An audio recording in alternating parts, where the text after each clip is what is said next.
Today I'm here to share with you how to avoid burnout as an independent contractor.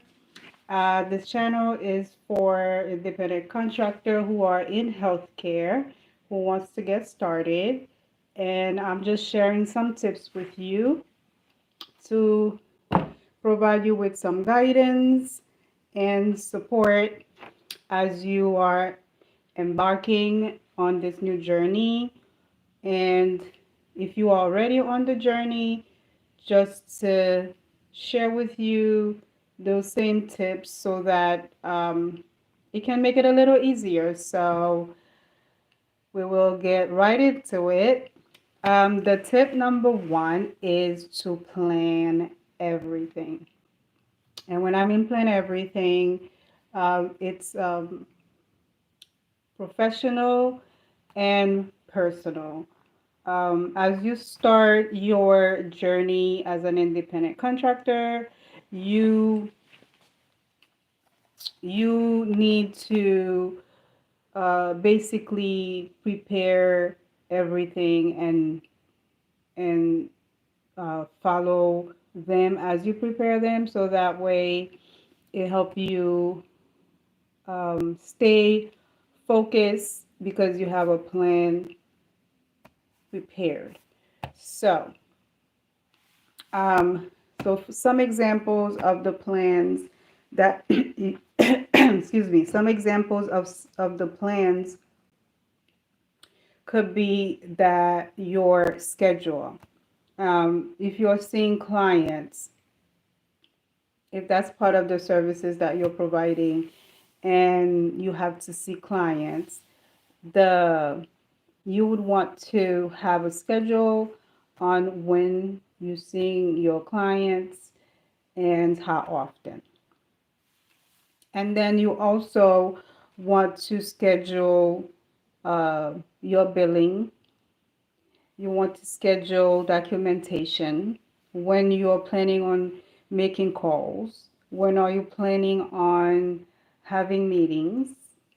And of course, networking. When are you planning on doing those also? So, Um, having a calendar is very important in terms of your planning, because before you get started or as you're starting and planning, having that calendar in front of you or a notepad, carving out when you will do what and how many hours and for how long would help you, um, will bring you a bit ease in terms of planning your whole your whole caseload or your professional services. Okay, so that's tip number one. Tip number two, we want to create a daily, weekly, monthly, yearly schedule. And again, your calendar will help you a lot with that. I use Google Calendar. It helps me, but I also use a planner. I also use a planner. It just helped me. It's just good for me to see written information as well as electronically. Electronically kind of allow me to kind of make changes a little quicker, or if I'm out, I don't have my planner with me, and it kind of like help me stay focused on the day in the moment. And also, if I do plan ahead using electronic calendar, it it kind of helps me plan in the moment, not necessarily a plan that's like, you know, that's like, that's like determined, that's what's gonna happen. When it kind of like allow me to just add it there, right there in the moment. That's what the electronic calendar help me with. I use Google Calendar, and it helps a lot in terms of doing things in the moment, so that way I don't forget, because I don't always have my um, planner with me, and it also allows me to kind of check what my schedule is like if I'm in the moment and something comes up and I want to make an appointment with someone, or someone is giving me their availability and I want to know if that works for me. It kind of allows me to, open my phone. We always have our phone with us.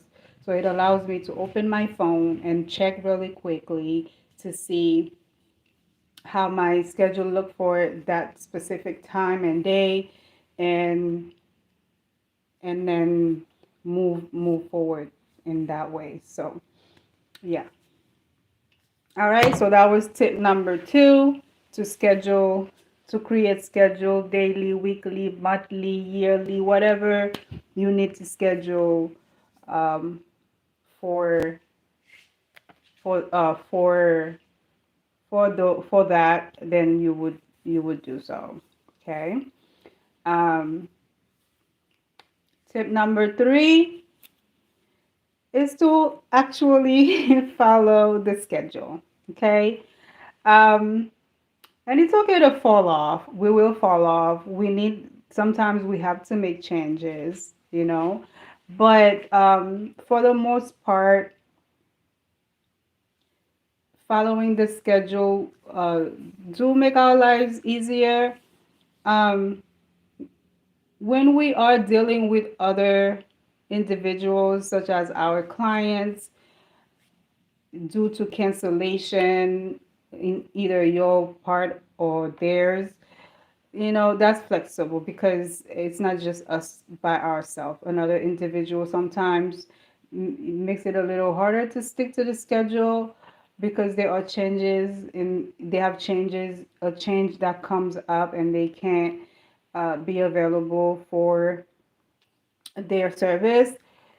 That's fine, but the schedule really is for is I mean, it is to set expectations for you and for your client. It's there to create some type of stability, to set expectations, yes, for the individuals. However, the schedule, really, you want to have it because you want to, it kind of allows you to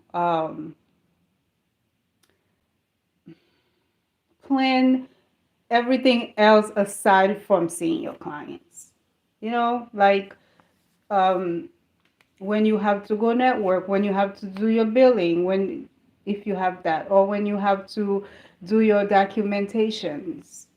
So that's what your schedule is really for, to avoid that burnout for you. So even if your client do have to make changes, and having that schedule kind of like allows you to be a bit more flexible, and you may not be able to see the client that day, but then you can kind of pivot, be a bit flexible. And if it was going to take you um, the time to get to your client, and then actually see your client, or if your client is coming to you, either way, the amount of time that you were spending with that client, that you are not spending with the client in the moment, it would allow you to, having a schedule can allow you to look at it and think, okay, well, I have an extra hour, and instead of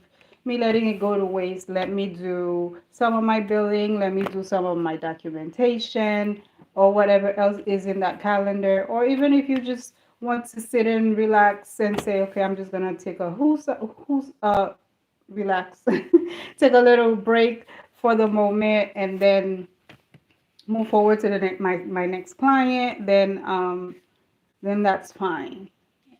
Okay, so but the goal is to stick to your schedule, because it would help you to be more productive and target everything that you have scheduled for that day, that week, that month, etc., etc.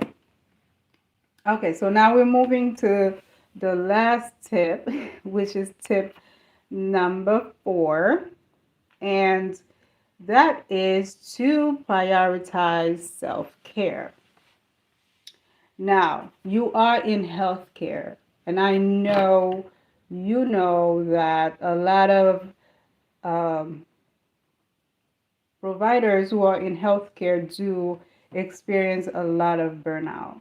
And from my own experience, I noticed that what causes the burnout really, it's either we have a caseload that's just too much to handle, just too many clients, or lack of preparation from the get-go.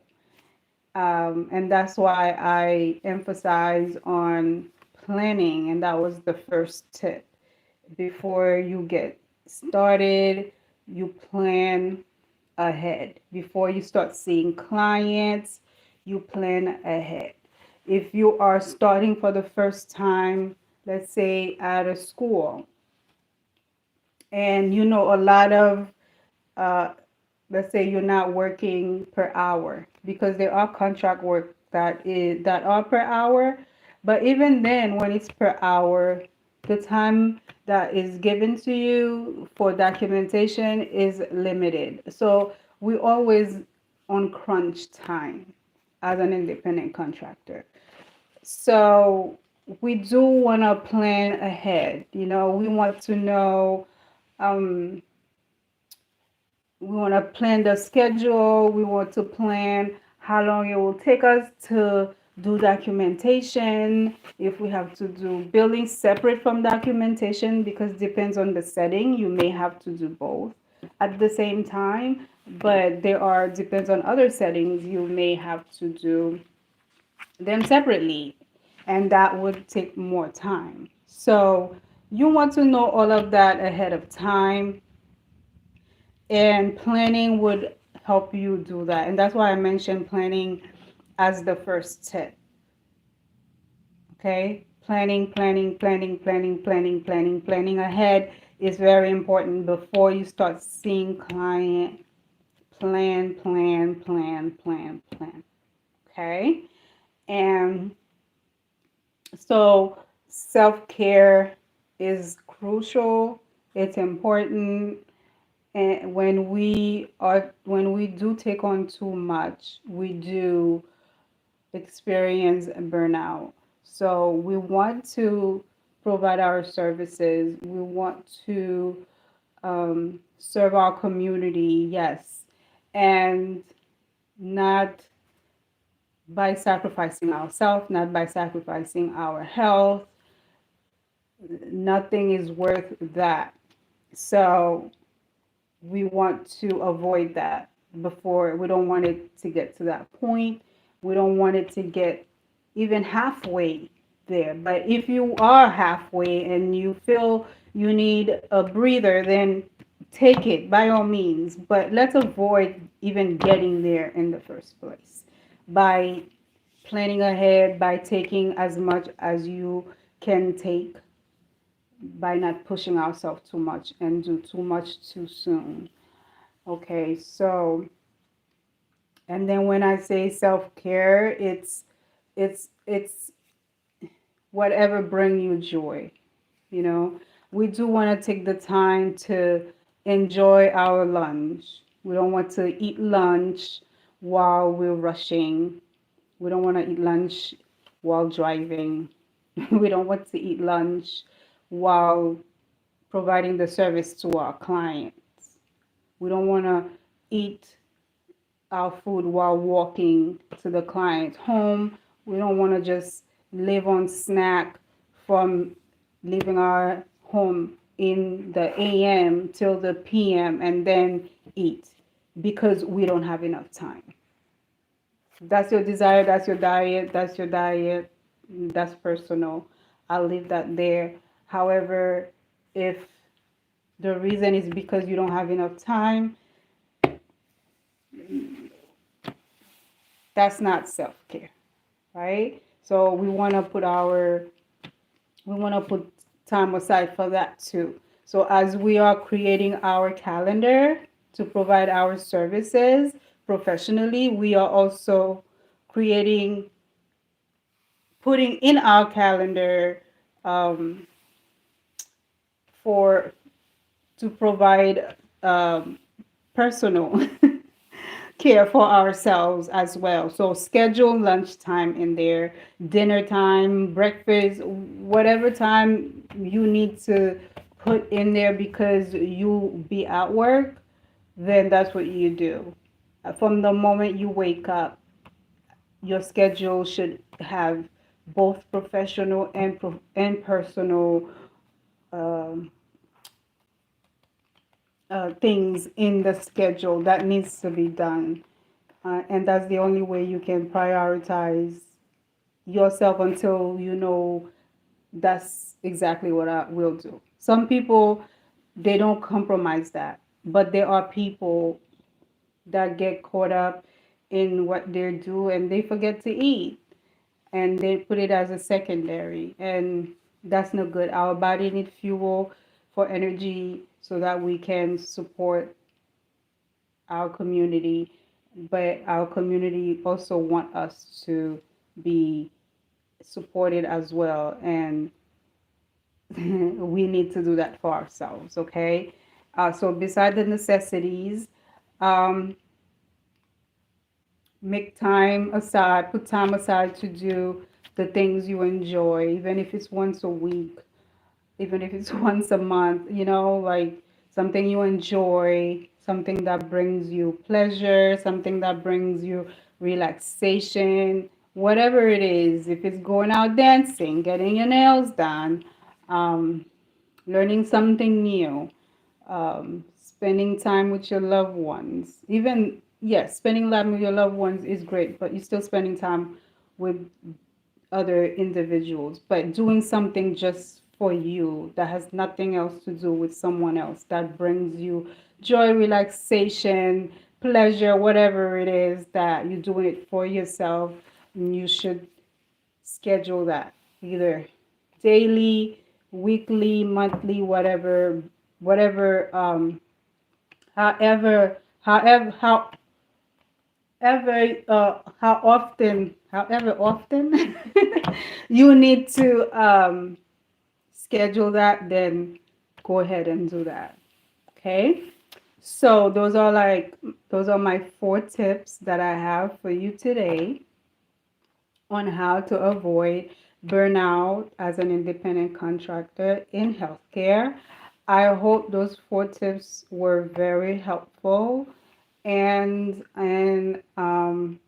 if you already didn't have those tips in mind to incorporate as you start, then I let me know if they are helpful, and if there are other tips that you do consider in your practice that I did not mention, you can share with us in the comments section.